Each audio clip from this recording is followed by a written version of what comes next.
Tanpa adanya bahasa, kehidupan manusia akan serba terbatas. Interaksi sosial sangat bergantung pada penggunaan bahasa. Menurut Harley 2008, bahasa merupakan sistem simbol dan peraturan yang membuat kita dapat berkomunikasi. Salah satu fungsi bahasa komunikasi adalah salah satu fungsi bahasa. Bahasa dapat digunakan untuk berpikir, merekam informasi, dan menyatakan emosi. Ada 5 fungsi bahasa. Yang pertama, fungsi interpersonal, yakni untuk menjalin hubungan kerja dan hubungan sosial dengan orang lain. Kemudian fungsi direktif, untuk menyampaikan permintaan, memberi saran dan kritik, membujuk, meyakinkan, dan lain sebagainya. Fungsi referensial, yakni kemampuan untuk menulis maupun berbicara dengan lingkungan sekitar. Fungsi imajinatif, fungsi ini tidak bisa dilakukan oleh semua manusia, hanya mereka yang bertalenta yang dapat menerapkan fungsi ini. Dan fungsi personal, terkait kemampuan seseorang dalam mengekspresikan emosinya. Ciri bahasa. Bahasa terdiri dari 2 aspek mendasar, yakni aspek bentuk yang mencakup tulisan, bunyi, struktur, dan makna, baik leksikal, struktural, dan fungsional. Apabila dilihat secara mendetail, bahasa memiliki perbedaan antara pengungkapan satu dengan pengungkapan yang lain. Terdapat perbedaan dalam pemakaian bahasa oleh masyarakat. Perbedaan-perbedaan inilah yang selanjutnya disebut dengan variasi bahasa. Berikut yang membedakan bahasa satu dengan yang lainnya. Yang pertama, idiolek. Konsep idiolek menyatakan bahwa setiap orang memiliki variasi bahasanya sendiri-sendiri. Hal ini terkait dengan nada suara, pilihan kata, gaya bahasa, serta susunan kalimat. Yang kedua adalah dialek. Dialek merupakan variasi bahasa yang ditentukan oleh latar belakang suatu individu. Idiolek yang menunjukkan banyak persamaan dan dengan idiolek lain dikategorikan menjadi satu, yaitu dialek. Kemudian sosiolek.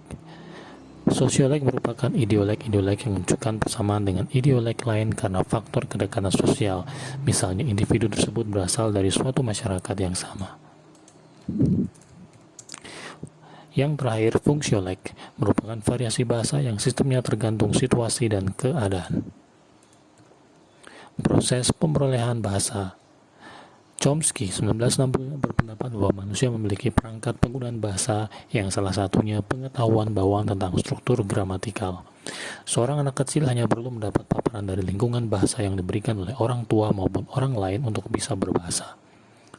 Hal semacam itu menentukan bahwa hal yang mana yang akan dipelajari oleh seorang anak.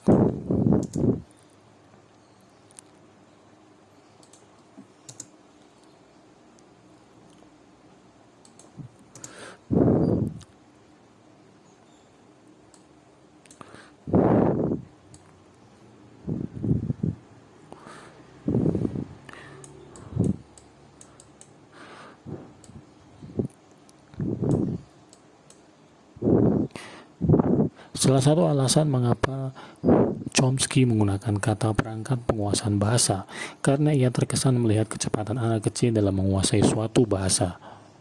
Dari umur 16 bulan sampai selanjutnya, seorang anak kecil dapat menguasai lebih dari 10 kata setiap hari. Pada umur 5 tahun, seorang anak telah menguasai sepenuhnya aturan gramatikal dari bahasa ibu mereka.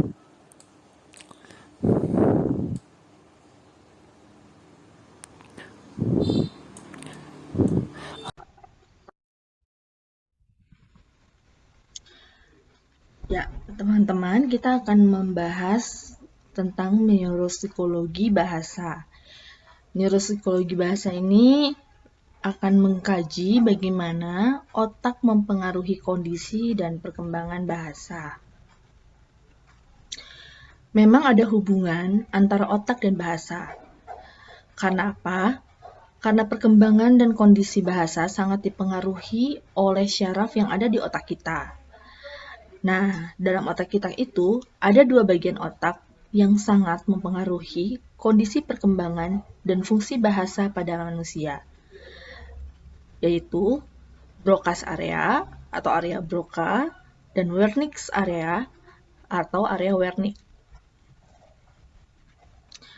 Nah, gambarnya bisa kita lihat di sini. Yang di sebelah kiri adalah brokas area yang berwarna ungu ini. Dalam otaknya manusia ini bagian yang disebut broca area. Dan yang sebelahnya lagi ini vertex area yang warna kuning. Ya, jadi dua area ini sangat mempengaruhi bahasa pada manusia. Lalu apa fungsi area broca? Fungsi area broca itu banyak terlibat dalam produksi bahasa lisan dan tulisan. Itu yang pertama. Dan yang kedua, area broca itu juga sangat mempengaruhi proses dan pemahaman bahasa dan sintaksis atau pengkalimatan yang kompleks. Lalu apa yang terjadi jika area broca mengalami kerusakan? Nah, maka akan ada yang disebut gangguan yang disebut apasia broca, yaitu ketidakmampuan untuk mengekspresikan bahasa. Dan apasia broca ini meliputi penghentian ucapan seperti seperti itu. Sintaks, yaitu pengkalimatan, tata bahasa dan struktur kata juga tidak teratur. Nah, apasia broca ini banyak dialami oleh penderita stroke. Pada isu permasalahan gangguan kognitif, area broca juga diduga mengalami, artinya diduga area broca yang mengalami kelainan itu dapat menyebabkan gangguan bahasa juga pada orang dengan autism ya. Nah, seperti apa? Kita akan lihat sebuah terapi, sebuah video tentang apasia broca.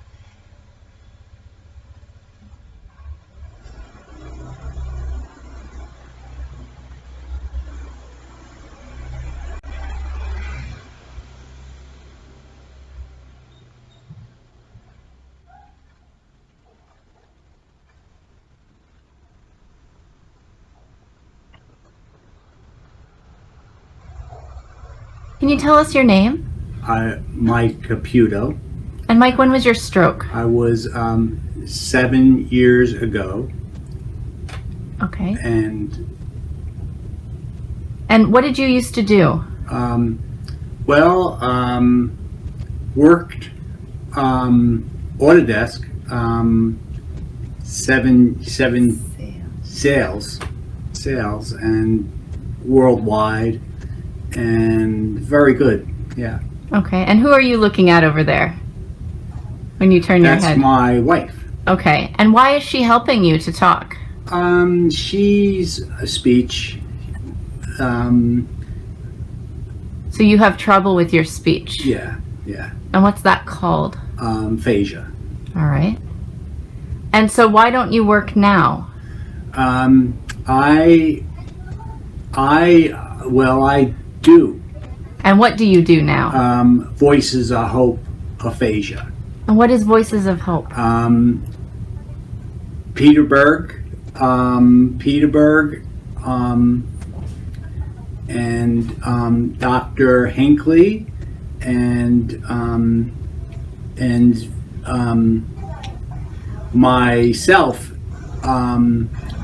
founder for me, and I members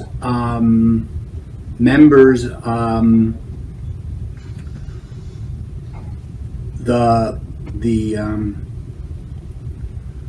members probably 60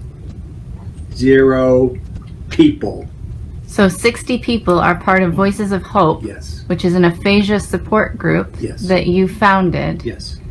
And Dr. Jackie Hinckley is part of that. Yes. Okay. Great. It's not a support group. No. It's It's a program. programs. It's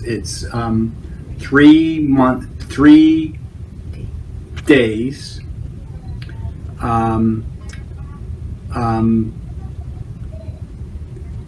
Monday, Wednesday, Friday. and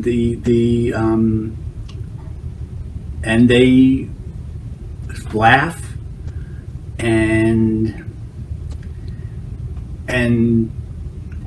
talked. Music here, just beautiful. It's, you know, Great. yeah.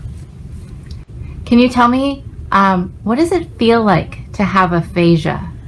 It's hard. It's well, it's speech that's like words that don't understand. Brain is good, you know, but it's speech like I don't know. It's like words. Yuck. Okay. Yeah. All right. Thank you so much. Good. Bye-bye. Bye bye.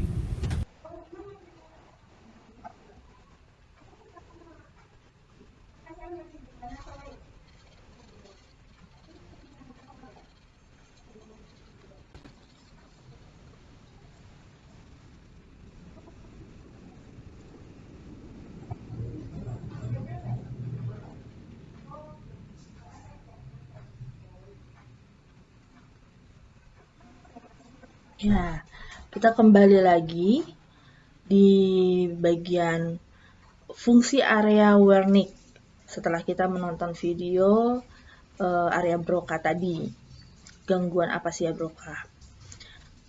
Fungsi area Wernicke itu apa?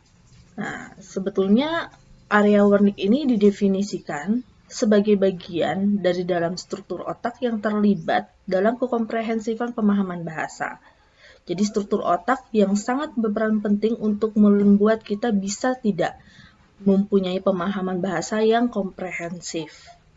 Nah, bagi kebanyakan orang, fungsi bahasa utama area Wernicke ini terdapat di sebelah otak kiri.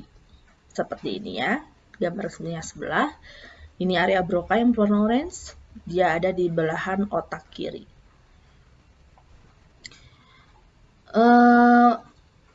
Lalu apa yang terjadi jika area Wernicke mengalami kerusakan? Nah, yang terjadi adalah terjadinya Wernicke apasia, yaitu dikenal juga sebagai apasia reseptif. Wernicke apasia ini ditandai dengan kata-kata yang tidak tepat dan ketidakmampuan untuk memahami bahasa lisan. Bahasa lisan ya, bukan bahasa tulisan. Nah, memang defisit utama pada apasia Wernicke adalah sinkronisasi objek dan ide dengan kata yang mereka maksudkan. Jadi mereka kesulitan untuk nyambung. Kalau diajak ngomong tuh untuk nyambung agak kesulitan gitu. Tetapi dia ngomongnya lancar, tidak seperti area Broca tadi yang dia tahu mau ngomong apa, tapi sulit sekali untuk mendapatkan kata yang tepat. Jadi akhirnya dia sering ngomong dengan terbata-bata, dengan begitu. Tapi kalau ini tidak, area Wernicke ini tidak terbata-bata, ngomongnya cukup pasif, cuman dari segi isi konten bahasanya itu tidak sinkron dengan apa yang sedang dibicarakan, tidak nyambung gitu. Nah, sekarang kita akan melihat kembali video contoh apasia Wernicke.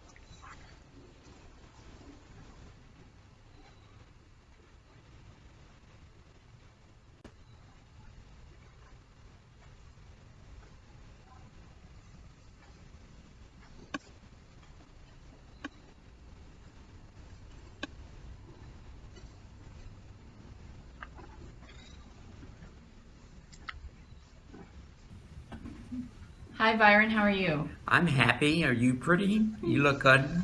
What are you doing today? We stayed with the water over here at the moment and talked with the people for them over there. They're diving for them at the moment. They'll save in the moment. He'll have water very soon for him. With luck for him. So we're on a cruise and we're about to We get to will Juneau. store it right here and they'll save their hands right there for them. And what were we just doing with the iPad? Right at the moment, they don't show a darn thing. With the iPad that we were doing. We, From- like here? I'd like my change for me and change hands for me. It would happen. I would talk with Donna sometimes. We're out with them. Other people are working with them. I'm very happy with them. Good. This girl was very good and happy. And I play golf and hit other trees. We play out with the hands. We save a lot of hands on hold for us, other hands. I don't know what you get, but I talk with a lot of hand for him. Sometime. Am I talk of any more to saying? All right. Thank you very much. Thank you very much. I appreciate it, and I hope the world lasts for you. Thank you. It's been a pleasure. Bye-bye. Have a good day.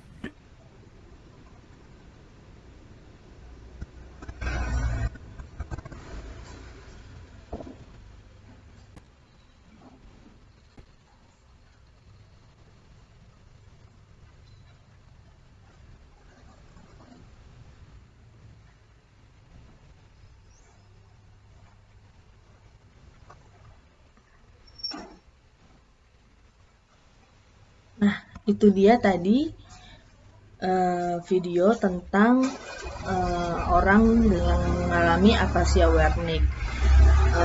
Mungkin belum saya sampaikan juga ya bahwa video yang pertama itu kan namanya Mike itu mengalami afasia Broca, dan yang kedua bersama Brian itu afasia Wernicke. Nah, keduanya mereka itu mengalami afasia karena stroke gitu. Jadi stroke dapat mengakibatkan gangguan bahasa. Lalu bagaimana, apa bedanya afasia Broca dan afasia Wernicke? Nah, kedua gangguan bahasa ini bisa kita lihat perbedaannya di tabel berikut. Misalnya, afasia Broca. Dia fluent apa tidak? Fluent itu apakah dia dapat berbicara dengan lancar dan fasih, atau sering terbata-bata dengan mengucapkan gitulah. Itu seperti itu. Kalau afasia Broca tidak, dia tidak dapat tidak lancar dan tidak fasih bicaranya ya. Tidak seperti yang tadi dilihat dalam video Mike, bukan Mike. Oh ya, Mike ya. Lalu yang kedua, afasia Wernicke. Justru dia sangat lancar sekali ya, tadi dia ngomong, cuman malah nggak nyambung gitu. Nah, ini comprehend. Apakah dia mampu mengerti pembicaraan yang sedang dibicarakan dengannya atau tidak nyambung. Afasia Broca-nya, ya dia bisa mengerti pembicaraan. Dia bisa mengerti. Cuma kesulitan untuk mendapatkan merecall dari memori otaknya. Nah, ini kata-katanya apa ya? Kata yang tepat apa ya? Itu kesulitan ya. Nah, kalau afasia Wernicke itu tidak.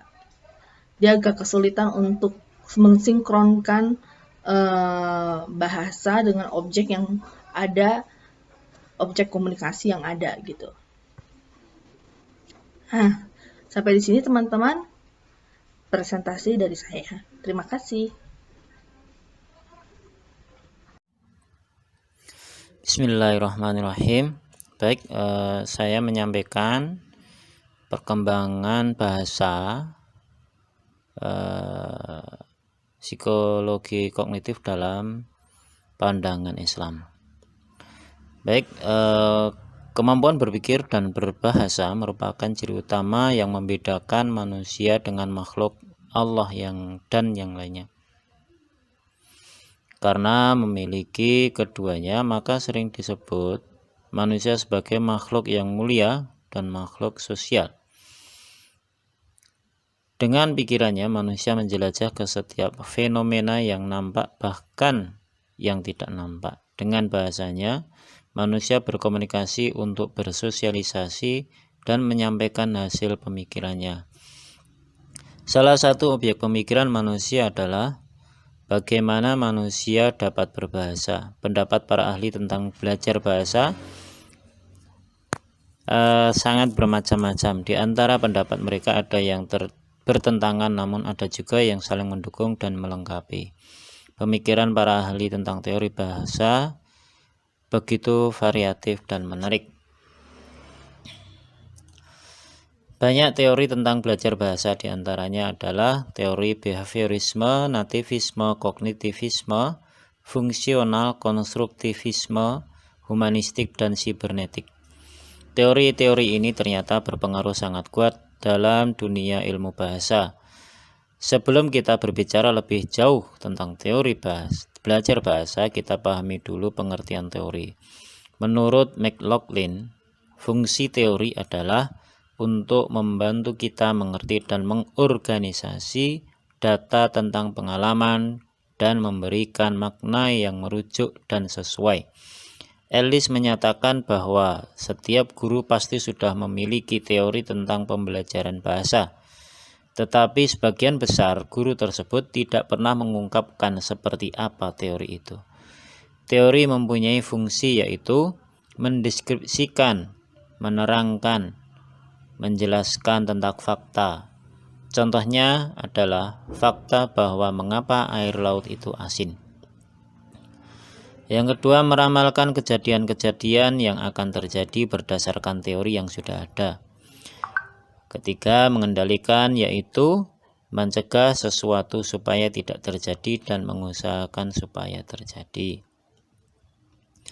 Tokoh Islam Imam Al-Ghazali telah membahas beberapa variabel kognitif lain yang mencakup kesenjangan intelektual di antara individu dan faktor-faktor yang mempengaruhi perkembangan intelektual dan juga menentukan perbedaan individu dalam kecerdasan.